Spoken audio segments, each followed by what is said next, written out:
नमस्कार दोस्तों, आज आपको सिखाएंगे क्लास 10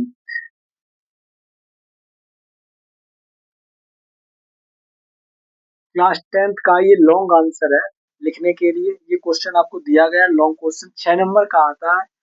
आइए इस क्वेश्चन को हम किस तरीके से बहुत डिटेल में आपको करके सिखाते हैं और क्या करना है। इस टाइप के क्वेश्चन आपके एग्जाम में हर वर्ष पूछे जाते हैं। ये एक पेपर में आते हैं। एक ना एक क्वेश्चन आपको 100% देखने को मिलता है। आइए देखते हैं किस तरीके से आपको इस क्वेश्चन को सॉल्व करना है और डिटेल में मैं इसे करके दिखाऊंगा। क्या लिखा हुआ है? दो अंकों की संख्या के अंकों का गुणनफल 18 है। जब संख्या में से 27 घटाया जाता है तो संख्या के अंकों के स्थान बदल जाते हैं। संख्या ज्ञात कीजिए। आपको संख्या बतानी है कि कौन सी संख्या है और ये कंडीशनें दी हुई है। इन कंडीशनों को वो संख्या फॉलो करती है। क्या करना है आइए देखते हैं। क्या डालेंगे? सॉल्यूशन। क्या सॉल्यूशन है? पहले मुझे संख्या माननी पड़ेगी, तो मैं यहाँ लिखता हूँ माना। दो अंकों की संख्या। हमने दो अंकों की संख्या मानी 10x प्लस वाई। और ये जो x कोमा वाई है ये है आपके चर। क्या है ये? एक्स वाई क्या है? ये चर है। ये बात आपको ध्यान रखनी है। आगे आपको क्या करना है? एक्स वाई जो आपकी चर चर संख्या है, मैं ये भी लिख सकता हूँ चर संख्याएं हैं। इस तरीके से अब क्या करना है? ये तो मैंने मान लिया कि चर संख्या है। आगे वो कह रहा है कि दो अंकों की संख्या के अंकों का गुणनफल 18 है। अंक एक तो हमारा ये, अच्छा, दो अंकों की संख्या 10x प्लस वाई, इसलिए हमारी 10x मतलब होता है दो अंकों की संख्या में इकाई का अंक होगा, ढाई का अंक होगा। इकाई का अंक कौन सा होगा? वाई होगा। 100% वाई होगा। ढाई का अंक एक्स होगा। कौन सा होगा? एक्स होगा। तो वही तो एक्स और वाई एक चर संख्या हमने मान ली एक्स वाई की फॉर्म में। क्या करना है? इनका गुणनफल बता रहा है 18 है। तो गुणनफल की बात करूं तो एक्स और बाई कितना हो जाएगा? 18 हो जाएगा। समीकरण को हमने एक मान लिया। आगे क्या कहता है? जब संख्या में से 27 घटाया जाता है। कह रहा है कि जब संख्या संख्या यही तो है हमारी। ये कौन सी है संख्या? ये संख्या 10x प्लस वाई। कह रहा है कि संख्या में से जब 27 घटाया जाता है, तो लो भाई इसमें 27 घटा दिया, तो संख्या के अंकों के स्थान बदल जाते हैं। घटाने के बाद जो भी रिजल्ट आएगा संख्या के अंक है वो बदल जाते हैं। यानी बदलने का मतलब ये है कि जहाँ एक्स है वहां वाई आ जाएगा और जहाँ पे वाई है वहां क्या हो जाएगा? एक्स हो जाएगा। इस तरीके से संख्या हो जाती होगी। यानी पहले जो संख्या थी ए, इसमें से अगर मैं 27 घटा दूं तो संख्या ये बन जाती है। अंक बदल के संख्या बन जाती है। ठीक है। अब क्या करना है? अब मुझे सॉल्व करना है। किस तरीके से आइए देखते हैं। क्या करना है? 10x है तो मैंने 10x ही लिख लिया। यहाँ प्लस का बाई है, प्लस का बाई लिख लिया। ये प्लस का बाई इधर ले आओ, प्लस का 10y इधर ले आया। प्लस का x भी इधर ले आओ, माइनस का हो गया बराबर। ये माइनस का 27 उधर ले जाएगा, किसका हो जाएगा? प्लस का 27 हो जाएगा।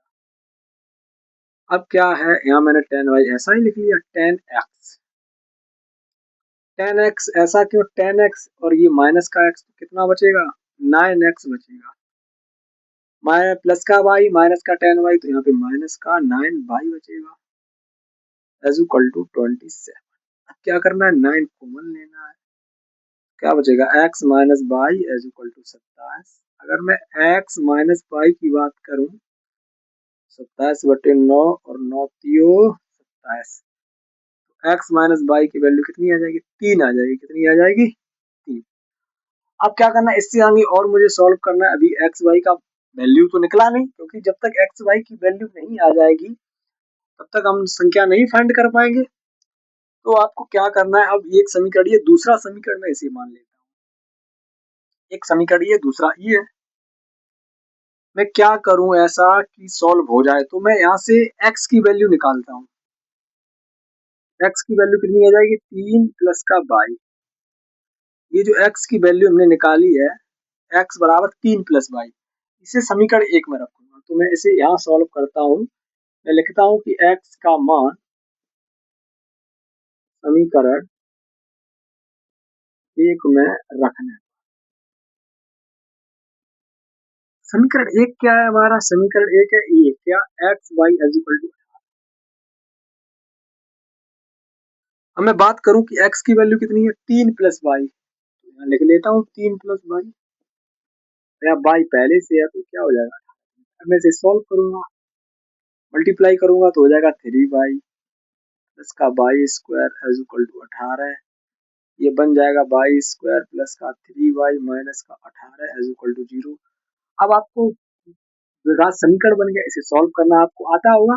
अगर नहीं आता है तो मैंने अपने YouTube चैनल पर कई बार आपको सिखाया है, आप वहां से जाकर सीख लीजिए। क्या है, वाई स्क्वायर को ऐसा ही लिख लिया, ठीक है, प्लस मल्ट गुणा करने पे 18 हो जाएगा, घटाने पे कितना बचे 3, 6 3 18, तो 6y माइनस का 3y, 6y माइनस का 3y, और यहाँ बचेगा माइनस का 18। यस, y की वैल्यू कॉमन लेते हैं तो क्या आ जाएगा, y प्लस का 6 माइनस का 3 कॉमन लेते हैं, y प्लस का 6 is equal to 0। y plus का 6 एक ब्रैकेट में, दूसरे ब्रैकेट में y minus 3 is equal to 0। तो मैं यहाँ y माइनस 3 बराबर 0 करूँ तो y की वैल्यू आ जाएगी 3। अब ये y की वैल्यू ही मुझे लेनी है, y की वैल्यू 3 आ गई। अब मैं यहाँ से x की वैल्यू निकाल सकता हूँ। अगर ये लिखा क्या था, x is equal to 3 plus y, x is equal to 3 और y की वैल्यू देखो हमने x की निकाली 3, तो यहाँ x की वैल्यू हो जाएगी 6। अब मैं आपको बताना चाहूँ, मैं इसे यहाँ पे सॉल्व करता हूँ। x की वैल्यू तो 6 आ गई, ठीक है, y की वैल्यू 3 आ गई, मुझे संख्या चाहिए, तो हमने संख्या क्या मानी थी, 10x प्लस वाई। अब 10x की वैल्यू कितनी आई, 6, तो मुझे यहाँ 6 लिखना है। y की वैल्यू कितनी आई, y की वैल्यू बात करूँ 3, तो मुझे यहाँ 3 लिखना है। अब क्या हो जाएगा, मल्टीप्लाई करने के 60 प्लस का 3, तो मैं अगर बात करूँ तो आंसर आएगा इसका 63। आप लिख देना, अतः संख्या, अतः अतः दो अंकों की संख्या क्या होगी भाई, 63, 63 होगी। तो इस तरीके से आपको क्वेश्चन को सॉल्व करना है। Thank you, Radhe Radhe.